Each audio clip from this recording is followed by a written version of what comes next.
Así inicia esa noticia en profundidad. Un placer estar con ustedes. Comenzamos la semana con temas que analizamos a partir de este momento y en la próxima hora con titulares. Ahí los tenemos. El primero de ellos es Noticia México. Programas sociales, Guardia Nacional, Plan Anticorrupción es la estrategia que ofrece el presidente Andrés Manuel López Obrador para bajar el nivel de violencia y barbarie en Veracruz.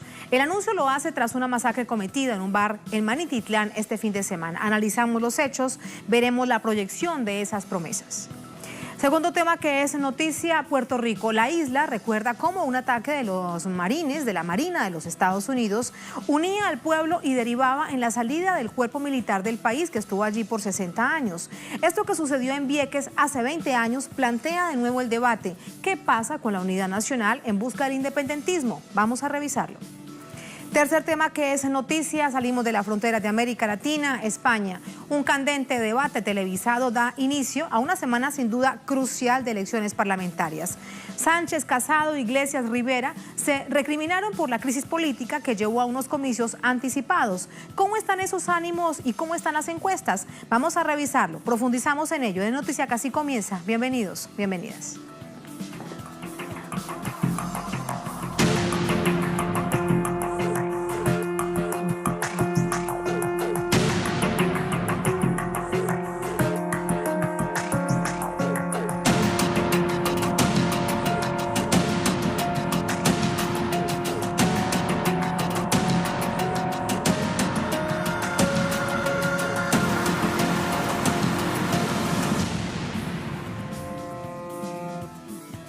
En Noticia México, el presidente Andrés Manuel López Obrador responsabilizó a los anteriores gobiernos del crítico panorama de violencia en el país, en particular en el estado de Veracruz, donde se registró una masacre en días recientes. El presidente prometió justicia por este hecho tan violento y fijó un plazo de 6 meses para ver resultados positivos en materia de seguridad.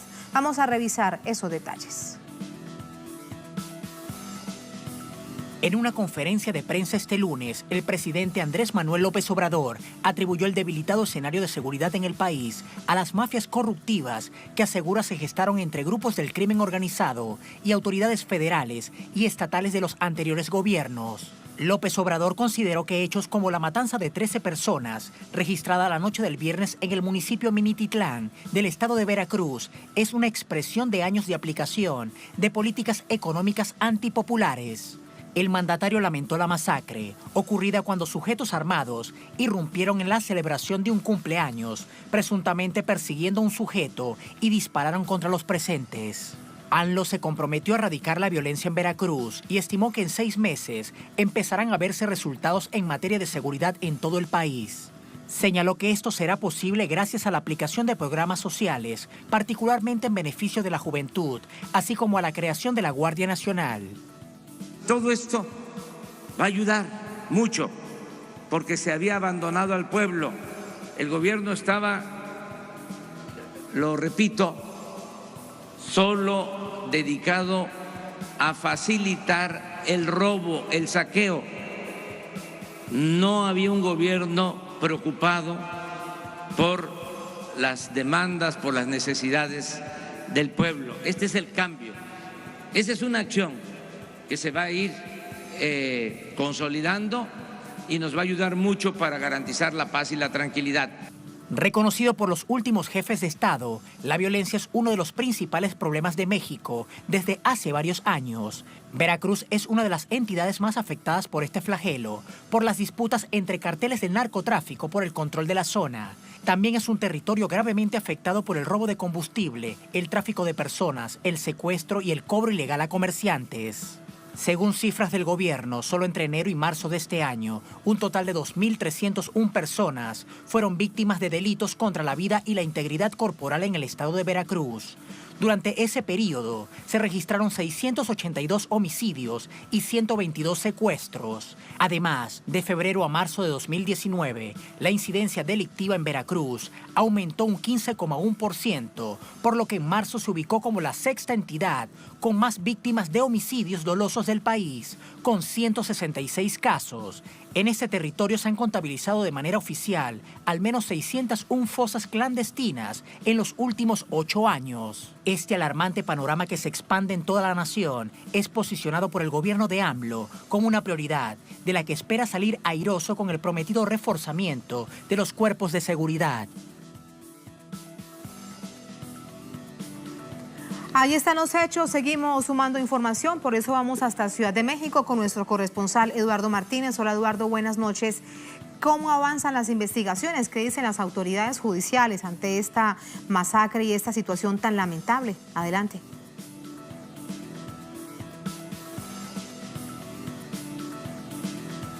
Hola Tatiana, qué gusto poder saludarte y lamentable tener que conectarnos para hablar sobre estos temas que desafortunadamente son unos temas que nos llevan conectándonos con nuestro público de Es Noticias y de Telesur, pues ya bastantes años atrás. Sin embargo, ahora se espera que con la llegada del presidente Andrés Manuel López Obrador al gobierno del país, pues todo cambie. Ustedes han reseñado perfectamente lo que dijo el presidente el día de hoy en su conferencia matutina allá en el estado de Veracruz, precisamente donde el día de hoy decidió realizar su reunión de gabinete de seguridad, y también ahí dijo, se comprometió a que el próximo viernes estará de visita justamente en donde ocurrieron los hechos lamentables del pasado viernes 19 de abril, donde asesinaron a 19 personas un comando armado, y dijo que va a visitar precisamente Minatitlán, este municipio petrolero del estado de Veracruz, donde justamente también el día de mañana se espera que haya una movilización por parte de ciudadanos que estarán demandando paz y tranquilidad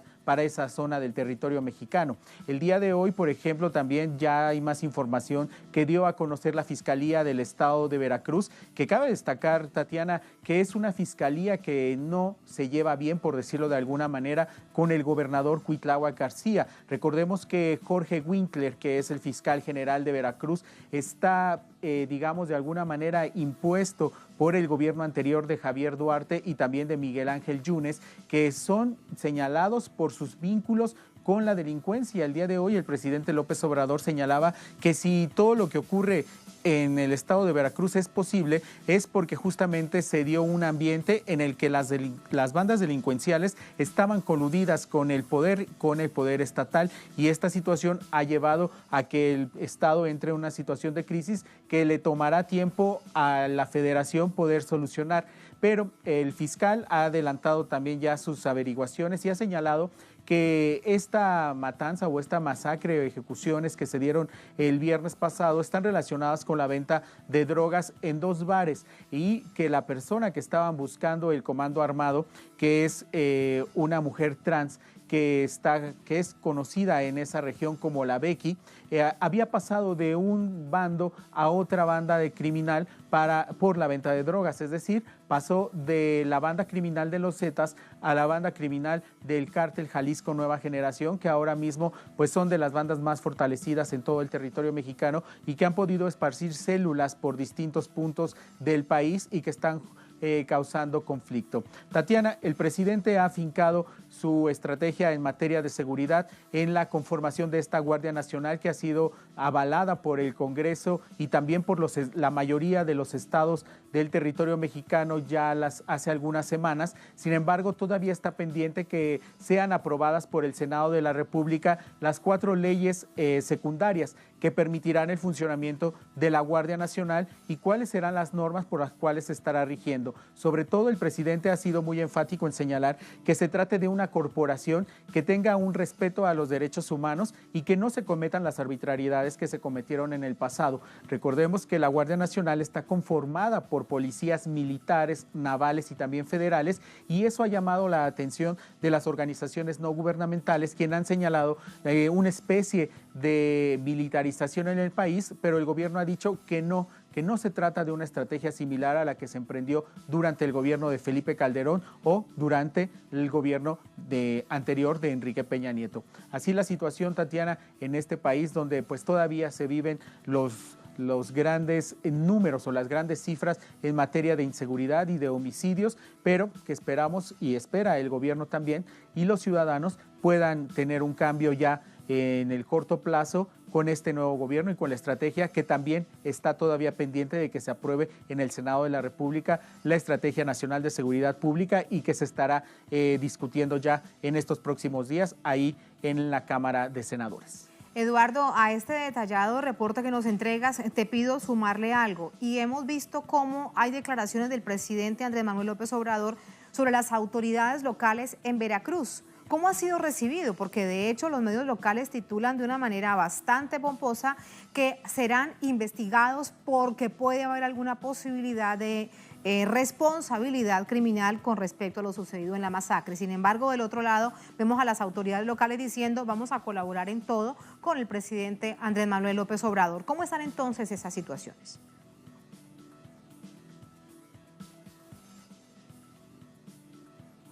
Tatiana, recordemos, y esto es lo que nos han dicho, por ejemplo, los analistas que consultamos el día de hoy para dar seguimiento a este tema, no solamente de lo que ocurrió en Minatitlán, sino también lo que viene ocurriendo en todo el país y con este ambiente todavía de violencia que se vive en territorio mexicano. Nos han señalado que hay una parte muy importante que se viene arrastrando desde hace ya bastantes décadas y que tiene que ver con la falta de coordinación entre la federación y entre las autoridades locales. Y muchas veces lo que se ha visto, dicen los que saben acerca de estos temas en materia de seguridad, es que no hay una coordinación porque justamente la corrupción y la infiltración que ha habido por parte de las bandas del crimen organizado en los gobiernos municipales es precisamente lo que ha permitido que un ambiente de violencia se haya generado en este país, sobre todo porque los gobiernos estatales y también los municipales no han hecho lo suficiente para poder reestructurar las policías tanto del estado como municipales y con ello poder salir adelante con el tema de la seguridad y de brindar tranquilidad y paz a la ciudadanía, que es el objetivo último del Estado en este caso. Además, cabe decir, Tatiana, que es por eso que se emprendió el uso de las Fuerzas Armadas en este territorio mexicano, o bajo ese argumento es que se ha hecho el uso de las Fuerzas Armadas en estas situaciones. Sin embargo, lo que ha pasado es que en las administraciones anteriores, tanto con Enrique Peña Nieto como con Felipe Calderón, hubo señalamientos muy graves por parte de organismos internacionales acerca de la vulneración y de las violaciones que hubo en contra de civiles por parte de estas Fuerzas Armadas y sobre todo también la gran cantidad de ejecuciones extrajudiciales que se registraron durante muchos operativos que fueron implementados para combatir el crimen organizado. Sin embargo, el gobierno actual ha dicho que cambiará esa parte y que estará muy al pendiente de que esto no ocurra. Incluso durante su visita por México, la alta comisionada para los derechos humanos de la ONU, Michelle Bachelet, firmó un acuerdo con el gobierno mexicano para supervisar que esta situación no esté ocurriendo y también para colaborar en el funcionamiento de esta Guardia Nacional, que ya la semana pasada también se dio a conocer quiénes estarán a cargo de esta nueva corporación, que en los próximos meses se espera esté reclutando a 50,000 jóvenes para que se incorporen y con ello pues tener un importante número de elementos que lleguen a esas zonas, sobre todo las más afectadas en el país. Así lo ha hecho saber el gobierno. Veremos lo que sucede entonces, tal como lo ha prometido el presidente López Obrador, en 6 meses comenzar a tener resultados ante una situación tan dolorosa. Gracias, Eduardo. Buenas noches. Vamos a entrar así con el análisis. Para ello nos acompaña vía telefónica Zósimo Camacho, él es periodista, jefe de información de la revista mexicana Contralínea, con nosotros desde Ciudad de México. Zósimo, ¿cómo estás? Buenas noches. Buenas tardes, es un gusto siempre saludarlos. Gracias a ti por acompañarnos. Desde la visión del análisis quiero preguntarte, ¿cómo se recibe esa estrategia que plantea el presidente López Obrador en el términos, entre otras cosas, del cumplimiento? Estoy hablando de la Guardia Nacional, de la estrategia social y de la atención local. Sí, en efecto, bueno, se recibe en materia, digamos que desde el punto de vista de la sociedad, pues con esperanza, porque México ha transitado por 2 sexenios, 2 gobiernos federales muy difíciles, en los que México se convirtió en uno de los países más violentos del mundo. Los cárteles mexicanos se convirtieron en los más poderosos del mundo al mismo tiempo, Y también por territorio mexicano empezaron a ingresar más de 2,000 armas de manera diaria. Diariamente 2,000 armas que ingresan desde Estados Unidos y que son la mayoría de ellas de uso exclusivo de las Fuerzas Armadas. Es decir, estamos hablando de fusiles de asalto, de ametralladoras, de granadas, de lanzacohetes, que son utilizados por el crimen organizado para enfrentarse entre ellos, entre los distintos cárteles, pero también para enfrentar a las Fuerzas Armadas. En ese sentido, bueno, pues los saldos de 2 sexenios han sido de más de 300,000 personas asesinadas, muchas de ellas sin siquiera tener que ver con alguna de las organizaciones en disputa, más de 300,000 desplazados y hasta la fecha más de 40,000 desaparecidos. Es decir, México tiene el escenario de un país en guerra. Entonces ahora con la estrategia de Andrés Manuel López Obrador vemos que la ciudadanía le está dando el voto de confianza, porque después de anunciar esa estrategia los índices de aceptación y de popularidad están por arriba del 75%. Ahora bien, si hay preocupación de parte de organizaciones defensoras de derechos humanos y de la oposición, no tanto de la oposición de derecha, porque bueno, pues la oposición de derecha se va a oponer prácticamente a todo lo que haga Andrés Manuel López Obrador, pero hay una preocupación importante de la oposición de izquierda, en la que bueno, pues ven con preocupación que las Fuerzas Armadas se encarguen de labores de seguridad pública cuando no están capacitadas realmente para ello. Las Fuerzas Armadas están capacitadas para labores de seguridad nacional, de defensa nacional e incluso de seguridad interior, pero no para seguridad pública. Sin embargo, bueno, pues la ciudadanía... Claro, esa es parte de la preocupación que ya en otros momentos también nos la han relatado los analistas. El voto de confianza sería con mensajes y señales de que no se repetirá la historia, el acuerdo firmado con Naciones Unidas, Zósimo. Sí, eso es parte.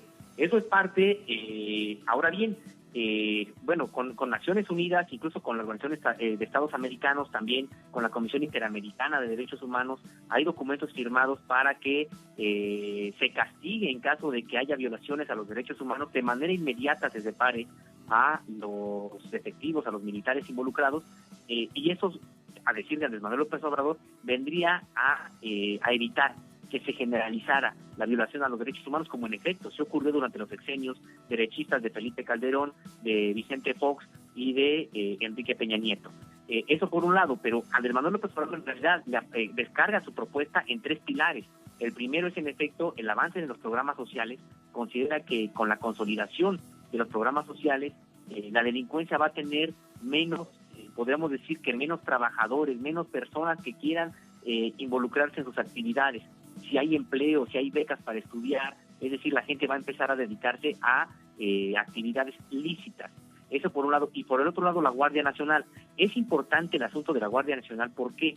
Porque no obstante que México ya tiene distintos cuerpos federales para combatir al crimen organizado, la novedad es de que esta Guardia Nacional va a implicar un despliegue militar en todo el territorio como no se veía desde la época de la Revolución. Es decir, los militares se van a desplegar por todo el territorio nacional, ya no se van a regresar a los cuarteles, sino se van a quedar en las zonas donde hay problemas, donde está enseñoreado la delincuencia organizada, donde se ha enseñoreado la delincuencia organizada, y van a combatirlos, y no se van a regresar a la Ciudad de México o a las grandes metrópolis, se van a quedar en los cuarteles que están en esas zonas. Son 266 zonas que ha identificado el gobierno mexicano como las prioritarias y que, bueno, pues estarán ahí los cuarteles de la Guardia Nacional y no se regresarán a sus cuarteles. Es decir, los delincuentes, bajo esta estrategia explicada por el presidente de la República y el secretario de Seguridad Ciudadana, es que los militares se quedarán en esos lugares digamos que a disputar el control territorial a la delincuencia organizada, que es una realidad. Hoy la delincuencia organizada tiene el control territorial de varias regiones del país. Sin duda es un tremendo desafío y genera preocupación ante la historia que pesa tanto en el país y la historia reciente. Me queda algo por preguntarte a propósito del voto de confianza. ¿Cuál será el tiempo de ese voto de confianza de la ciudadanía al presidente López Obrador con esta estrategia de seguridad, de carácter social, con ese mensaje? Es muy interesante porque, bueno, pues la ciudadanía hasta el momento está consciente de que no puede resolverse en 4 meses lo que se construyó, o más bien lo que se destruyó en prácticamente 18 años, 3 sexenios. Entonces, Yo considero que, López Obrador, él se ha puesto, hoy se puso de plazo 6 meses para lograr que bajen los índices de delincuencia. Yo considero que la propia ciudadanía le va a dar todavía un poco más, porque hay mucha expectativa, hay mucha esperanza.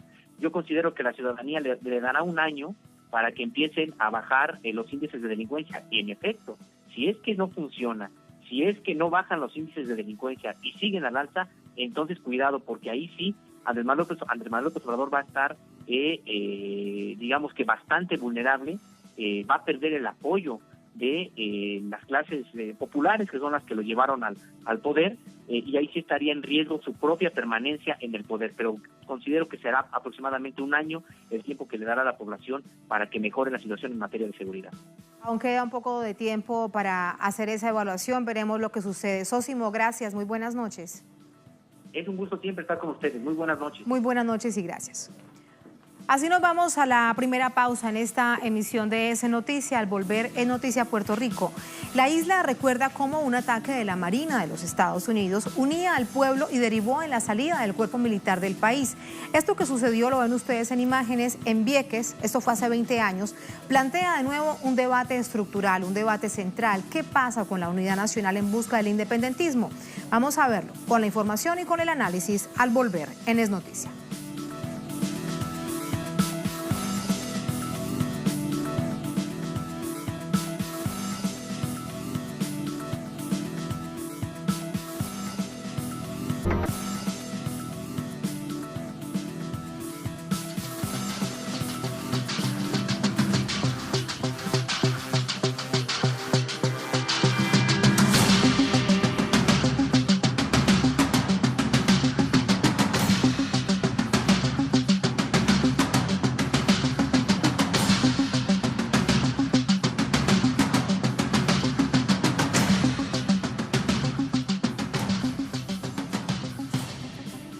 En Noticia Puerto Rico se cumplen 20 años del bombazo que acrecentó la lucha nacional contra la estadía de la base naval estadounidense en la isla municipio Vieques, donde fueron realizadas las más fuertes prácticas militares durante más de 60 años. Detalles a continuación.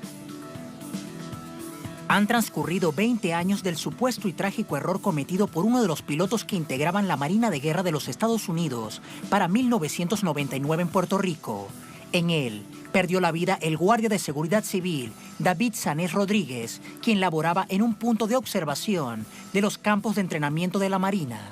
El siniestro se sumó a las dificultades que enfrentaba la población: enfermedades en la piel y respiratorias, destacadas incidencias de cáncer y graves consecuencias que derivaban en el deterioro de la cadena alimenticia de los habitantes, que correspondían al degradado de uranio proveniente de la artillería militar. Desde 1941, la Marina de Estados Unidos, luego de ingresar en la Segunda Guerra Mundial, utilizó la isla de Vieques y sus 132 kilómetros cuadrados como campo de pruebas militares de mar, tierra y espacio aéreo, con municiones vivas que en ocasiones no explotaban e incrementaban su nocividad. Tras una demanda introducida en el año 2000 por organizaciones civiles ante la Comisión de Derechos Humanos en Ginebra, tanto Estados Unidos como la OTAN aceptaron que los entrenamientos para llevar ataques contra Irán y Yugoslavia fueron practicados en Vieques, violando intencionalmente las leyes que limitan el uso de materiales radioactivos de la Marina durante entrenamientos. A la par, en la Isla Nena, como también es conocida, un movimiento de desobediencia civil sin tinte político levantó campamentos en áreas restringidas de la Marina por más de 350 días. Desde la muerte de Sanés Rodríguez hasta la salida de la Marina en mayo de 2003, se llevaron a cabo al menos unos 2.000 arrestos y más de 900 encarcelados. 20 años después de la muerte del guardia civil y luego de una lucha nacional heroica, Vieques ha quedado a la deriva. Mientras la isla continúa en manos de las autoridades federales estadounidenses, que nunca se han ido, y de las administraciones coloniales, que han mostrado una cruda indiferencia ante los daños ocasionados en la isla, los compromisos adquiridos para limpiar los terrenos de los metales tóxicos residuos de las armas no detonadas siguen sin cumplirse. Ahí están los hechos, vamos al análisis, a la reflexión de esta situación. Revisamos la historia, vemos lo que sucede en la coyuntura con Ismael Guadalupe. Él es líder viequense, nos acompaña de San Juan, Puerto Rico. Ismael, ¿cómo está? Buenas noches. Buenas noches a ti y buenas noches a todo el grupo y a todos los amigos que nos escuchan en este momento. Gracias a ti por acompañarnos. Sí, Ismael, Hoy, si revisamos hacia atrás 20 años, hay un hecho que sin duda es estructural y fue toda la movilización popular en torno a una causa. ¿Esto cómo se logró? ¿Qué fue lo que pasó? Bueno, primero te tendría que entrar en toda una serie de antecedentes. Esta muerte fue, como decimos nosotros popularmente, una gota que colmó la copa. Es decir, que previo a eso, desde muchos años, hubo muerte provocada por los incidentes entre civiles y militares que acudían en masa, los soldados, de noche a buscar problemas con la ciudadanía. Abusaban, de hecho, había mucho abuso, sobre todo contra la mujer, de parte de ellos, y nosotros, los que éramos jóvenes, yo tengo en este momento 74 años, nos vimos envueltos en muchas peleas en las calles con ellos. Aparte de eso, hubo también accidentes provocados por bombas que quedaron sin detonar y que cuando algunos de los residentes de Vieques se encontraban en esta bomba por desconocimiento o por accidente, fueron muertos varias personas. Te puedo hablar del Chuito Legrand en el 1954. Para esos mismos años de esa década de los 50, mataron a patada una serie de soldados a un anciano en Vieques. Le trituraron toda la cabeza cuando le dieron golpes. Es decir, y para no hacerte el cuento tan largo, fueron muchos y muchos accidentes que se dieron, sin dejar fuera a uno de los compañeros que fueron asesinados en las cárceles en Estados Unidos, en Tallahassee. Precisamente una de las veces que yo fui preso, él fue preso también, él estaba en Tallahassee, y yo me entero por tras manos de que había sido asesinado. Y esas muertes quedaron así impunes, pero llega el momento en que un pueblo dice, basta ya, sí, ni una vida más, ni una vida más. Te entiendo, fue un cúmulo entonces, Ismael, fue un cúmulo de situaciones que termina, digamos, o su punto focal es con la pérdida de la vida del guardia de seguridad civil, David Sanne Rodríguez. ¿Qué fue lo que él significó en ese momento y qué sigue significando ahora? Pues, como yo te digo, creó la indignación, creó el malestar, el pueblo decide. Y fíjate que tú lo acabas de declarar, él no era un militante en contra de la Marina. Él sencillamente estaba en un lugar donde tenía que estar por su trabajo, pero él no representaba a la lucha del pueblo de Vieques. El pueblo de Vieques no le importó si él estaba o no estaba. Lo que sí el pueblo le importó es que mataron a un residente de Vieques, producto de lo que ya nosotros habíamos advertido, de esas maniobras que cogían y convertían al pueblo de Vieques sobrevolando aviones. Yo era maestro, recuerdo las varias veces que yo tuve que dejar clases porque el sonido de los aviones no me permitía a mí hablar, que los estudiantes me escucharan. O sea, nosotros vivíamos en ese estado de guerra, que era increíble. Tú lo sentías, las casas vibraban. Tú no podías entrar a los terrenos de la Marina. La Marina tenía de 33,000 cuerdas, tenía unas 26,000 cuerdas. O sea, prácticamente nosotros estábamos presos en la misma tierra de Vieques. Nos sobrevolaban, los pescadores no podían tirarse a la mar porque le destruían, cuando había maniobra, le destruían sus redes. Estábamos presos prácticamente. Ahora, mirando hacia afuera y revisando la historia, hay algo también muy, muy grave, y es que allí se prepararon operaciones de invasión a nivel internacional, como por ejemplo en Yugoslavia. Eso está documentado, eso se sabe, es así. ¿Qué más se hizo allí para, evidentemente, tener más peso sobre esa situación? Bueno, yo te puedo decir que allí se practicaron las invasiones a varios países latinoamericanos, Panamá, Haití. Yo recuerdo en el caso de Haití en particular, que muchas veces se aguantó la invasión a Haití, cada vez que en Vieques se decía que iban para Haití. En Vieques se tiraron más bombas que las que se tiraron en Haití. De manera que más de 50 y pico de las invasiones que se han dado a Puerto Rico se practicaban y se ensayaban en Vieques. Y es lamentable que utilicen tu tierra, que nosotros no tenemos problemas con ninguno de esos países, que nos utilicen nuestro suelo para ensayar las agresiones y los abusos contra otros países hermanos latinoamericanos. Quería decirte en particular, o sea, yo estuve en tribunales internacionales, me llevaron como testigo para, en el caso por ejemplo, te puedo hablar de 2 tribunales, en el caso de Yugoslavia participé en un tribunal y porque en Vieques se llegó a practicar eso, Y también me llamaron de un tribunal de Corea para que fuera a dar testimonio sobre lo que se había practicado en Vieques en los años 40.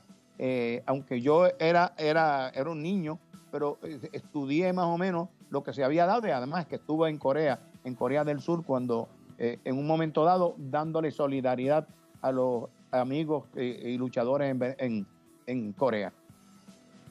Imagínate, lo que vemos es que esto sí tuvo una connotación internacional. Hubo figuras, no solamente a nivel intelectual, de carácter político, que llegaron hasta allí y trataron de que esto terminara. Tiempo después, evidentemente es así, esto sucede, pero aún faltan muchas historias por recoger y mucho por sanar. Cuéntame de eso. Correcto, mira, nosotros teníamos unas 4 demandas cuando comenzamos a luchar contra la presencia de la Marina. Nosotros le llamábamos las 4D, porque era desmilitarizar a Vieques, de manera que Vieques dejara de ser un centro militar para ensayar y agredir a otros países. Nosotros pedíamos la inmediata desmilitarización, que se llevaran todo y se sacaran todo. Lo otro que nosotros planteábamos era la descontaminación, que es un asunto que todavía hoy día, de hecho hoy mismo, se acaba de producir un documento en Estados Unidos donde varias organizaciones están exigiendo, demandando que cese la práctica de la descontaminación como la hacen en Vieques, porque la descontaminación es una burla. Por ejemplo, aquellas bombas que todavía están vivas, aquellas bombas que no detonaron, que están en la superficie o que están en el mar, ellos lo que hacen es que la detonan a campo abierto. Es decir, las bombas que nos salvamos, ellos la detonan de manera que va hacia el ambiente, va hacia el mar, se riega por todo Vieques, y lo que hacen es que nos continúan contaminando a pesar que dejaron de bombardear hace tiempo. Sí. Entonces, ahora, las organizaciones... Ismael, permíteme, te pregunto allí algo que resulta muy, muy importante, de hecho, mirando la historia y por supuesto hoy, la situación de salud de los viequenses, aquellos que han pasado todos estos años, que se han quedado allí y que han tenido entonces el efecto de esa contaminación. Sí, correcto, y de hecho siguen muriéndose personas de cáncer. Y uno se pregunta, pero si ya la Marina en términos oficiales no está disparando. Pues claro que sí, porque están cogiendo las bombas que habían dejado de detonar, la están detonando o la están quemando, y todo eso llega hacia la población. Llega a la población y de hecho pasa de Vieques y llega a los pueblos que están cerca de Vieques y contaminando también. O sea, te estaba hablando de las 4D porque lo otro importante es la devolución de las tierras. Ellos apenas nos han devuelto unas 3,000 y pico de cuerdas de terreno de las que tenían. O sea, no ha habido devolución de tierra.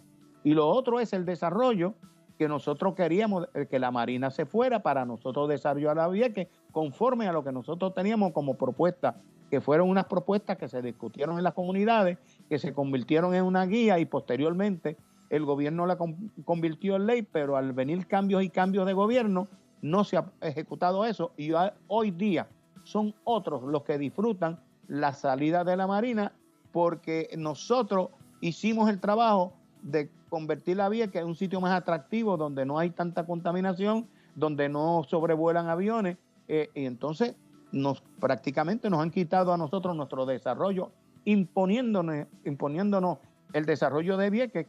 Es un término que tú conoces, me imagino, es el gentrification. Nos han arrebatado las tierras civiles que habían.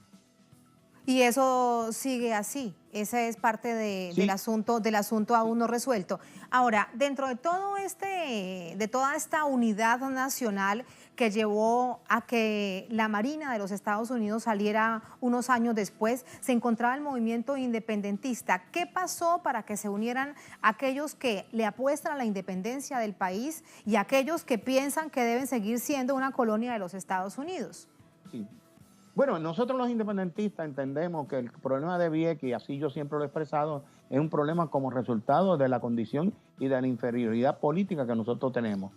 Lo hemos dicho, lo hemos planteado, y es una responsabilidad del independentismo dar cara en Vieques como lo dio cara en la otra isla de Culebra. En eso hemos estado claros, lo hemos planteado sin miedo, o sea, esto es el producto.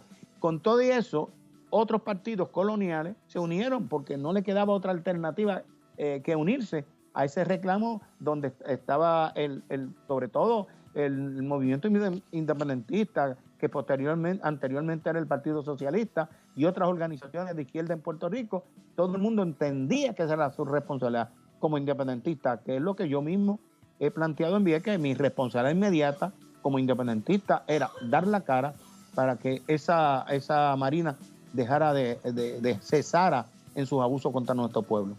¿Cuál es el estado entonces del independentismo actualmente? Ahora, yendo, digamos, a una situación tan actual como la que vive el país, después de un año y un poco más de los desastres naturales dejados por este huracán, vemos una situación muy difícil para el pueblo puertorriqueño. ¿Eso ha llevado a algún cambio desde la visión del independentismo, Ismael?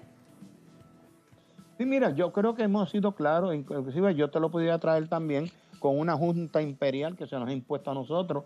Yo creo que cada día se demuestra más que la intención de los Estados Unidos para el pueblo de Puerto Rico no es la mejor. Lo que tú planteas, se ha tomado conciencia de que no nos ayudan en nada. De hecho, la ayuda de ellos tardó, pero no solamente eso. Países como Venezuela que quisieron ayudar, otros países que han querido ayudar como Cuba, no se le ha permitido a ellos en lo más mínimo darles nuestro apoyo.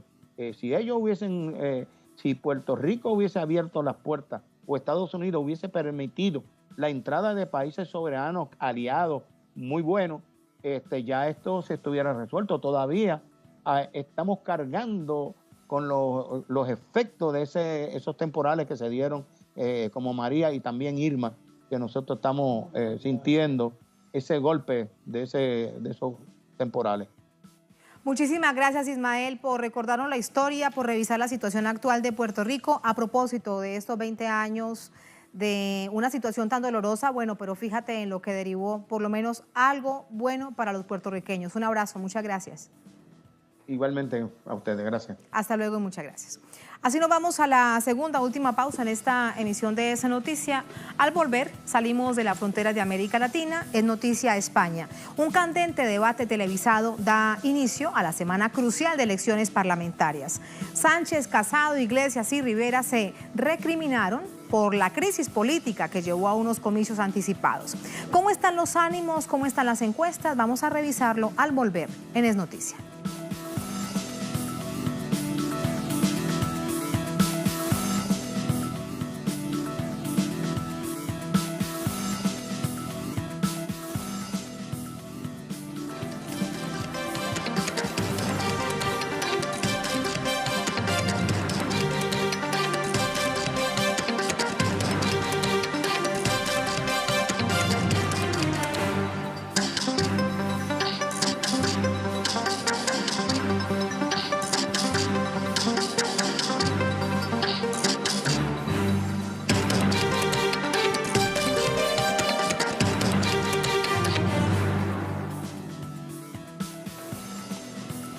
Es noticia España en la recta final de las elecciones parlamentarias de este domingo. El primer debate de los candidatos a presidente del gobierno deja un sinsabor programático. Vamos a revisar por qué.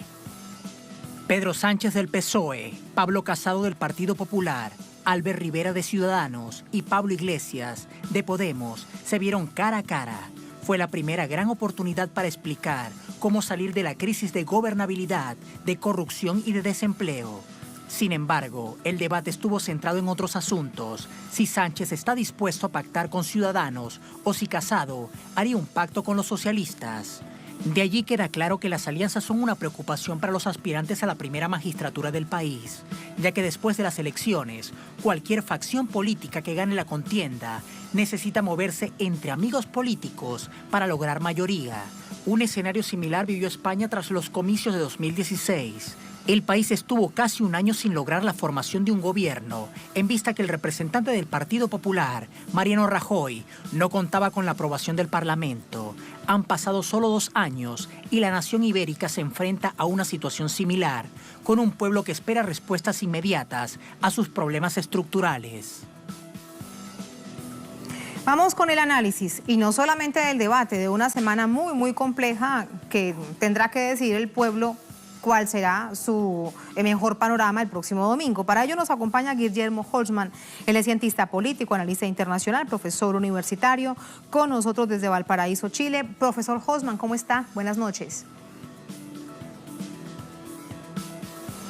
Hola, profesor Holzman, ¿me escucha?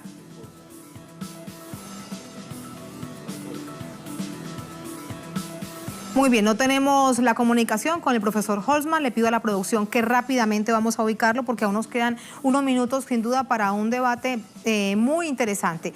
De hecho, y a propósito del debate, el de hoy fue aproximadamente de 1 hora y marcó la pauta para lo que será el de la próxima jornada. El de hoy era de medios públicos, el de este martes será de medios privados. Es lo último, ya de hecho no se pueden publicar más encuestas, sin embargo a través de los medios de comunicación, sobre todo de portales en internet, como por ejemplo público.es, sí se dice quién cree usted que ganó el debate y hay que esperar ese resultado. Me dice la producción que tengo vía telefónica al profesor Holzman. ¿Cómo está, profesor? Buenas noches. No te escucha bien. Hola, profesor, yo lo escucho. ¿Cómo le va? ¿Qué tal, Tatiana? ¿Cómo estás? Quiero saludarte. El gusto es mío, profesor. ¿Qué queda de este debate de hoy, el primero en una semana crucial para las elecciones parlamentarias? La verdad es que el debate ha sido bastante como duro por una parte, pero también dentro de lo que se espera por el 5, es un debate que se colocan las cartas sobre la mesa, donde se deja establecido cuáles son las expectativas y cada uno de ellos. Pero son diferencias en torno a qué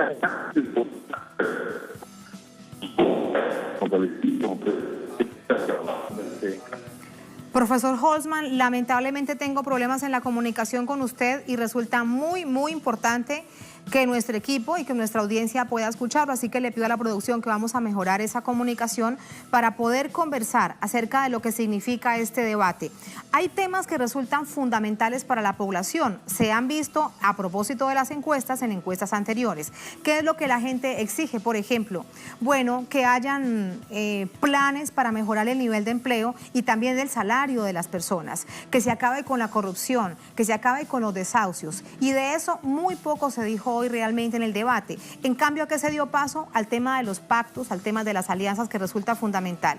Porque pase lo que pase el próximo domingo, lo cierto es, el resultado será que tendrá que haber alianzas. ¿Cuáles pueden ser? Si las de derecha o parte de la izquierda que está quebrada con el Partido Socialista Obrero de España, son situaciones que se verán. De hecho, eso fue parte central del debate de hoy, unos acusándose a otros. Por ejemplo, les preguntaban desde Ciudadanos por parte de Albert Rivera a Pedro Sánchez si haría un pacto con Podemos, lo cual hasta este momento resulta impensable porque recordemos que Mariano Rajoy en 2016 sale precisamente del gobierno en medio de un tremendo escándalo de corrupción, él como presidente del gobierno de España por el partido Podemos, con todo el peso de los escándalos a sus espaldas, y es cuando se convoca entonces a un proceso eleccionario que gana el Partido Socialista Obrero de España, y entonces tiene como esa figura principal a Pedro Sánchez, que hoy de nuevo está disputándose ese fortalecimiento, digamos, del mapa político interno dentro del Parlamento. Lo que pasa es que resulta muy complicado. Le pregunto a la producción, ¿tenemos nuestro invitado? Muy bien, bueno, lamentablemente vamos a llegar entonces así al final de esta emisión de Noticias. Vamos a cerrar nuestra pantalla tradicional, nos quedamos en redes sociales, @en Noticia Telesur, @Tatiana Telesur. Será hasta la próxima, sigan con nosotros.